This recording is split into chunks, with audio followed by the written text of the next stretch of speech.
video is a meat and beans guide. We eat a lot of beans in the South because of the slaves that we brought over here from Africa. But let's go back to the beginning of where beans originated. They originated as teparis in northwestern Mexico, and then they spread into New Mexico, where they were domesticated by the Antelope Creek people who lived near the Alabates Flint Quarry in the Texas and Oklahoma panhandles. The Antelope Creek culture lived in this area beginning around 1100 AD.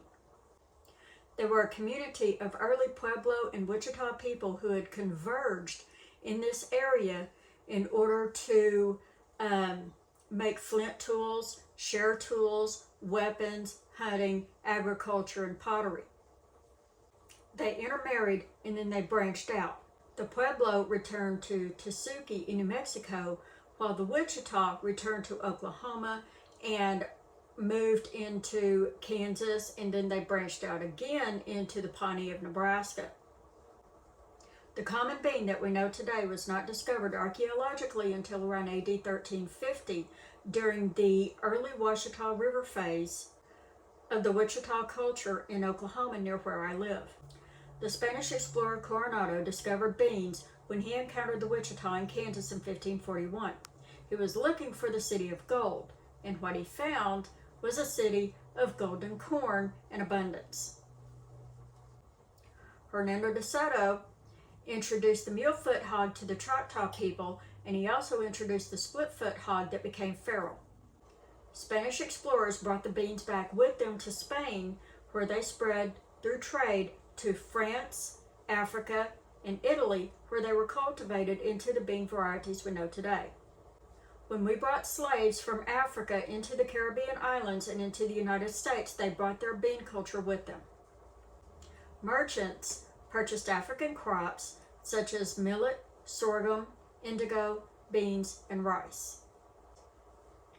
African slaves were initially purchased because they were experts at cultivating these crops.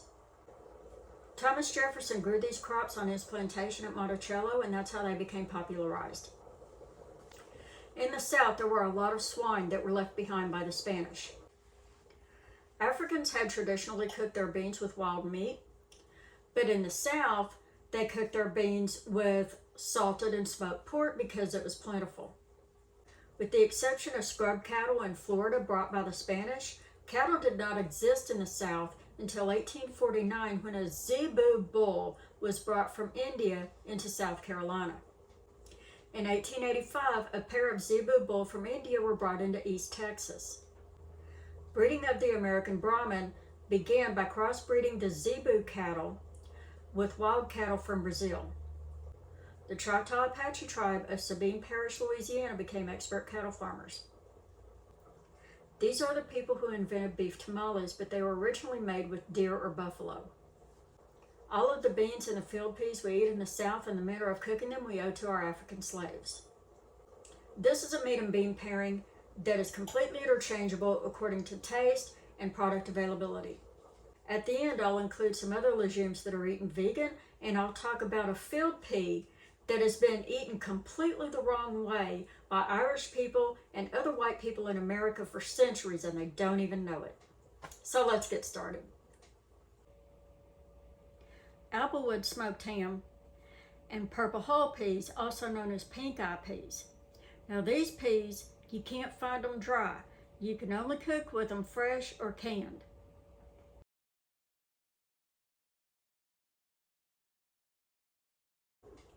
Smoked bacon and navy beans.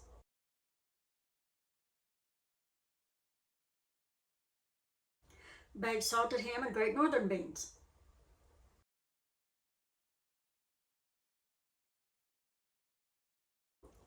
Smoked ham hock and crowder peas. Now crowder peas are also known as honey peas or brown peas in Nigeria, where they come from.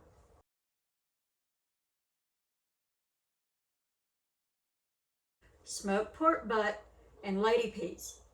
Now this is pulled shredded pork that we eat at barbecue places all over the place.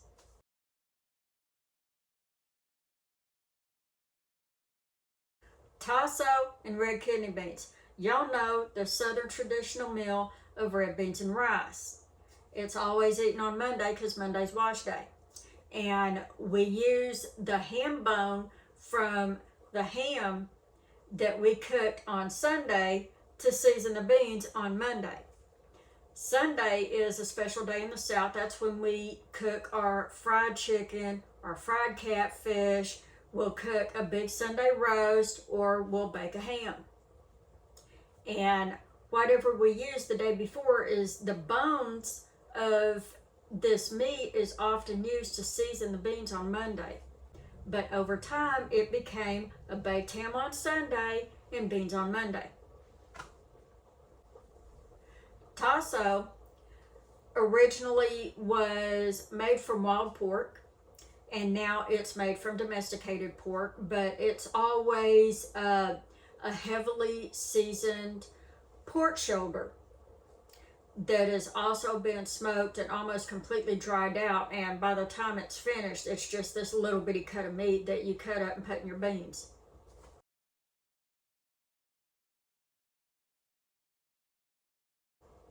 Spanish chorizo and red peas. Now these are also called small red beans, and they come here from the Caribbean with the Haitians into Louisiana.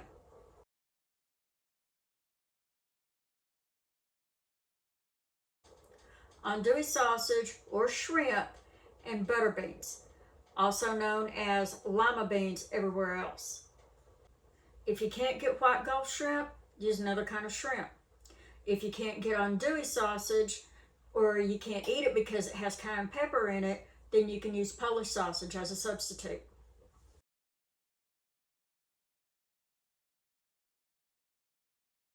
Smoked turkey and pink beans. These are also known as light kidney beans. And this is more common in barbecue in California, but in the South we use smoked turkey combined with the pink beans.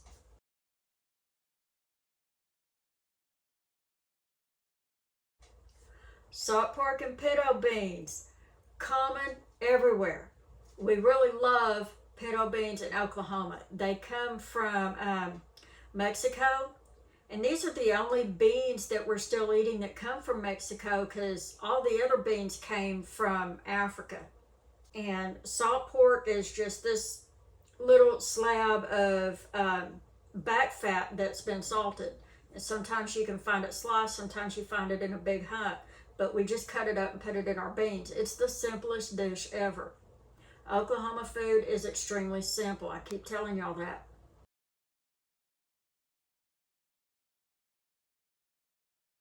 Ham steak and baby lima beans. Now these baby lima beans come in white or green, and you can use either one. They're interchangeable.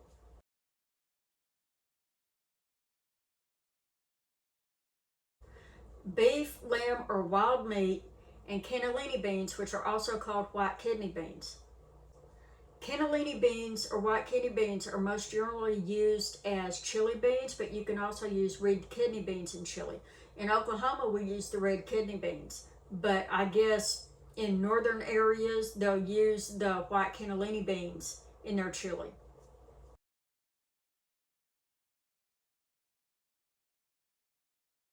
Smoked chicken and cranberry beans. Now, cranberry beans aren't very common, but we do eat them. They came here from Italy, and they are available in the South.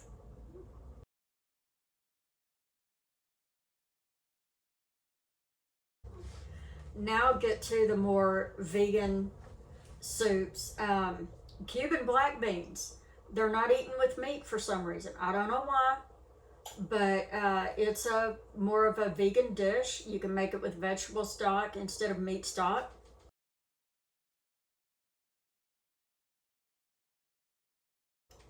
Lentils that come here from India or the Middle East are also eaten vegan.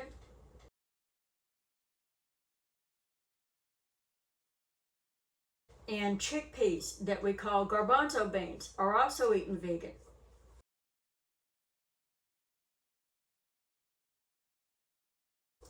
Now this last one's going to surprise you. If y'all notice, I never mentioned black eyed peas in my guide. That's because we've been eating them wrong all these years. Black-eyed peas were never meant to be eaten by themselves.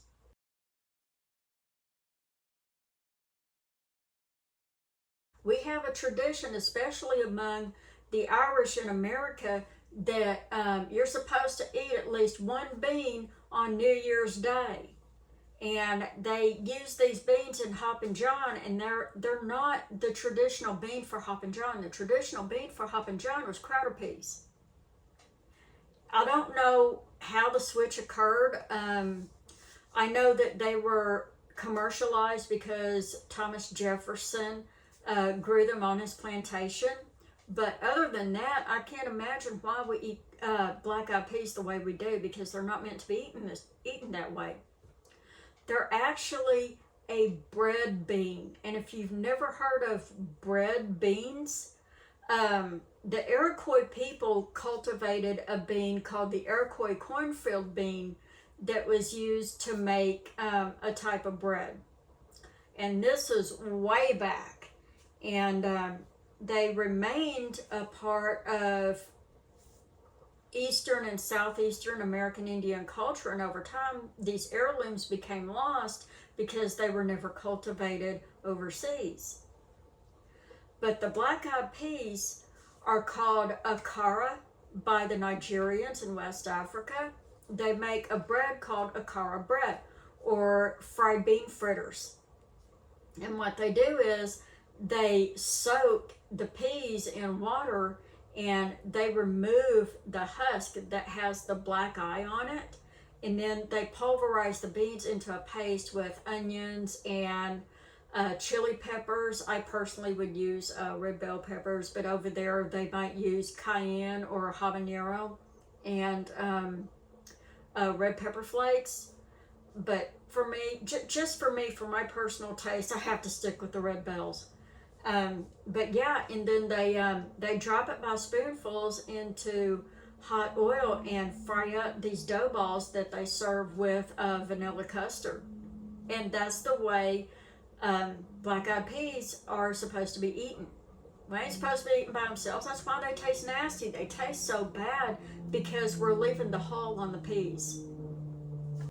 That's my meat and bean guide.